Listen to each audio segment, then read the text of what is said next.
Boutique Bijou d'Or Mossi Elengi.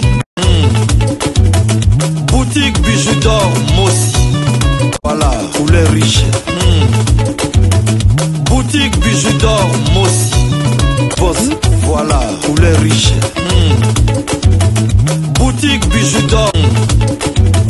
Boutique Bijou d'Or Mossi Elengi. Mbote bande kwa agence mobilière biso na biso TV. Awa toza na kati ya commune ya Maluku. Toza na kati ya ville province ya Kinshasa. Toza na mboko babenge bali monde makambo mokili mobimba nde masolo. Bande konangako bande aéroport international ti awa na ferme ya Mama Bijou d'Or. Toza na 1h 30 minutes au comité na ferme na ye. Ye moko mwana poto alali te akititi awa. Tango na yebisa bino Irebu A37 na kati ya matonge tala ba milanga asuki kaka na ba flati te, asuki kaka na masolo mususu te, akoti su na bilanga. Bande ko na ngai. Tango botolo bake bozola la pongi na poto bokanisa ke tozokosa. Tala Mama Bijou masolo asali bilanga yango oyo bande ko tala pondu oyo. Tala ntsunga pondu. Mama Bijou ye moko en personne aza wana na kata bilanga. Bande ko na ngai. Boza encourager bato bozo sala misala ya boye. Bino nde masolo, Mama Bijou nde azo solo toujours bien. Ye wana en personne na kata bilanga. Siko tala masangu ndenge zobota sanke batinda yango. Tala ba pondu ndenge zobota sanke batinda yango. Boya ebele, boya ebele, boya ebele. Toyebi makama bangrete, toyebi nini te. Tala pondu, tala ba kalita pondu. Tala pondu pende tolobaka biso na balobo tolobaka matamba. O ba Kongo balobaka ntsaki yangoyo, saka na bandundu yangoyo, chomba yangoyo. Bande ko na ngai. Tala masolo ya kitoko, tala bloc, tala terrain 20 hectares nyosa tie manyoko na manyoko. Bijou d'Or. Bijou d'Or ye wana na kata terrain. Siko bino bato bozola la pongi bande ko na nga bolamuka. Tangu yangoyo, masolo yangoyo, bozwa ba hectare, bosala masolo. Asomba masolo na ye, baktar na ye, asali bilanga na ye, ba agronome ya kitoko, basaleli misala ya kitoko, tala ba dongo fai nango, tala masolo ya kitoko, bino nde masolo.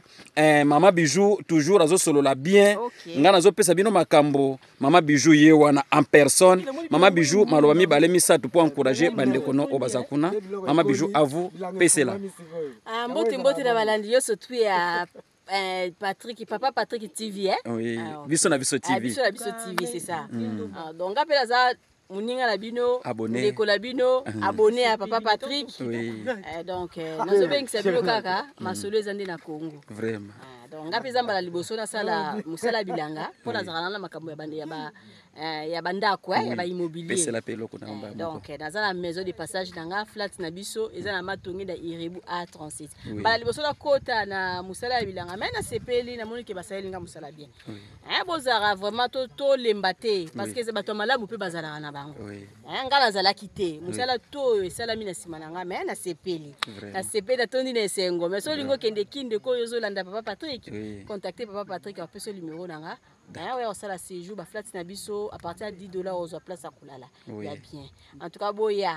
Vous confier à Papa Patrick vous a décidé. C'est bon, merci beaucoup. Merci beaucoup. Ana Mama Bijou d'Or.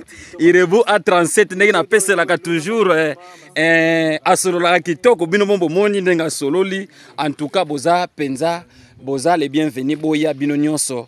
Boya bosala masolo kitoko. Bosala makambo minene ba projet ya kitoko yangoyo bilanga yangoyo tala ba pondu tala masolo malamu mingi tala ba projet ya kitoko boye bande kunanga bosala masolo na bino ya kitoko bosala masolo na bino malamu aloni dongo na ye atie ba masangu na yango boti tala 20 hectares nyonso bande kunanga atie kaka manyoko masangu na dongo a mélanger siko bino nde masolo Papa Patrick ne makambo bo partager bo s'abonner bande konanga bo s'abonner bande konanga bobeta masolo kitoko bosala masolo malamu mingi bosomba ba hectare bosoma mapango ndeko nanga na musika ezalaka susu te soko tindi ndeko alobi ke eza musika ndeko nanga yebake yenda lingiti o progresser ndeko nanga musika na Congo na biso ezali susu te awa toza na commune ya Maluku toza na province mais toza na commune ya Maluku tala bibo ndenge ezalaki lelo tondi ndeko nanga soma ba hectare na tango ezana no moins cher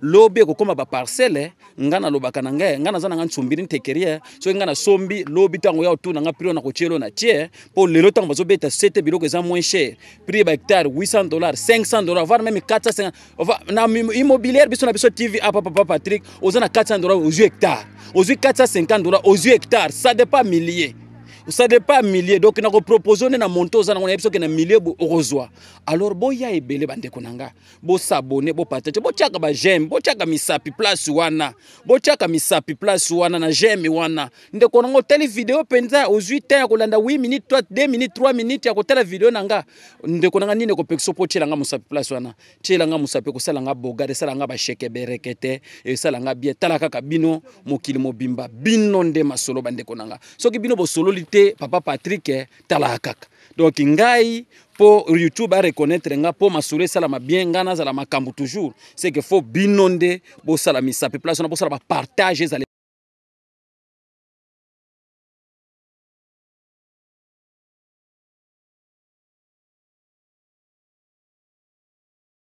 Et surtout, n'oubliez pas de cliquer la cloche de notification qui est juste à côté de abonner pour être notifié à chaque fois que je vais mettre une vidéo sur YouTube. En faisant ce petit geste, vous m'aidez non seulement et aider aussi ma chaîne à grandir. Alors mes abonnés, alors mes loulous, je compte sur vous. À bientôt.